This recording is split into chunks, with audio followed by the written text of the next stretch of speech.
Professional cameras are dead. They're dying. I don't think they will ever reach a point where they stop being profitable. But phone cameras are getting so good now that professional cameras are no longer as needed. And that's in asterisks. And that's in the enthusiast side. In the professional world, that side is actually growing. But in the commercial world, in terms of, people buying cameras for little gigs here and there, that side is dying. I, a few years ago, was a professional photographer. I had a few cameras throughout my entire short career. I had a Canon 5D Mark III. I had a Canon EOS 600D. I had the 60D. I had the Canon EOS M. I had the Canon 650. I had the Canon 80D. And a few other cameras. And the lenses, I've had so many lenses, full frame APS-C lenses, 60mm, 50mm, 70 to, whatever you can literally imagine, 300. I still own a DSLR right now. I still believe that cameras are dying. I'm saying this for a reason. Phone cameras have reached the point where, because of social media, they are kind of not pointless, but it takes a lot of skill and knowledge to get a picture quality to be even close to the quality of a phone camera. Right now, this video is being recorded on the OnePlus 5T. This is an old phone. And I'm going to put a video, just a quick video here from one of my YouTube channels where, hopefully you can see here that it's showing the quality of a DSLR camera with the same lighting. And look at it. How does this look? It looks good, right? But the issue is, DSLR cameras are dying because of social media and, YouTube, for example. Compression is really annoying. When I watch a video on a DSLR, the quality is great on my desktop computer. But when I upload it to YouTube or Facebook or whatever, Instagram, that picture gets compressed. That video gets compressed. And that's why professional cameras, the 500,000 pound cameras are dying, because when you record a video, it's very hard to see the difference between a full frame or APS-C, full frame is what, those big, I'll put a size here. This is full frame. This is APS-C. So full frame is, what the real cameras, professional cameras use. APS-C are more like, the small cameras, the mirrorless cameras, the phone cameras sometimes, Sony is doing great in that.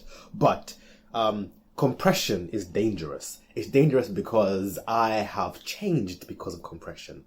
I used to use a full-frame DSLR with a lavalier mic on my shirt, and I would have to then, get the raw video, color grade it, then sync the audio, because sometimes I have to use a third-party, audio recording device, to the point where now I'm using the phone with the inbuilt mic inside the phone. DSLR cameras are dying. Point number 2. I used to do a lot of weddings and events in my photography life. I had a website. Should I show it to you? No, I won't. If you want to find out, message me, down there in the comments, and if I'm up to it, I'll let you guys know. But photographers are not hired for the photos they take. 80% of my job in an event is twofold, actually. I would say the first part is, I guess, looking the part. Photography is not, for example, I'll make it simpler. When you go for a wedding, you're going there for maybe 12 hours of work. You're there from the wedding to the reception, everything. From sunrise to sunset, you were there. You're working like crazy. And you probably give the client maybe 200 photos. It doesn't take an entire day to do 200 photos. You might do a few here, a few there, a few here, and put them together. But in the in-between stages, what you're doing is you're interacting with guests. So a photographer's job, half of it is first of all to give an experience that, the photographer is now part of the wedding, The photographer becomes a staff member in the wedding. So the photographer's job is not to, take the best pictures per se, but take pictures that are all right. The second part is majority of the job actually is afterwards in the editing. If I showed you a picture of my DSLR or a picture of a wedding before I edit it, it looks worse than a phone camera because it hasn't been enhanced. We use Lightroom. In the past, we use, black rooms. And a photographer's job mainly is to capture a scene good enough to edit it down to be a great picture. Crop it down, add some, some lighting around, adjust, saturation, contrast, brightness, the luminous value. You can adjust so much in individual colors. The processing power of phone cameras have become so good that all that work that you pay for from a professional photographer, you can get on your iPhone 6, iPhone 4S, if you wanted to. DSLRs have now, I think in my mind, reached a level where it's only for the professionals. There is no need for them. I have one and I'm going to sell it because unless I'm taking photos and I already have in my mind the vision I want, I can use a phone camera. But if I have a vision in mind, I want this bokeh, this focal length, because I know all the nitty-gritty details of photography. So before I take a photo, I know what I want it to look like. So unless you have that high level of understanding of what the camera can take, what the lens is going to look like, the setup of the picture, the composition, how you're going to edit it to the look you want, how that will look in terms of maybe having a collage. Unless you have that image before you click that button, use a phone camera. Phone cameras are currently better for amateurs, for small enthusiasts.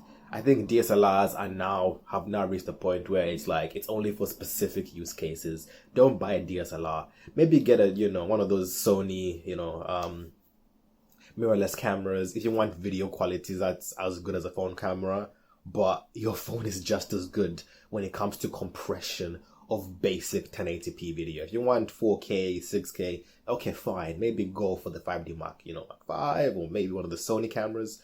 But professional cameras are basically dead. And if you're considering, I have a YouTube channel, I want to grow it, I'm broke, use your phone. I can afford a DSLR.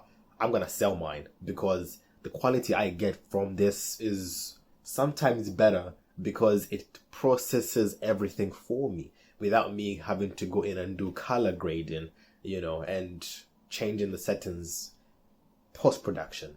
So yeah, don't buy a DSLR unless you know what you're doing. It's a waste of time, a waste of money. Use your phone camera. The gear you have is all you need. Thanks for watching.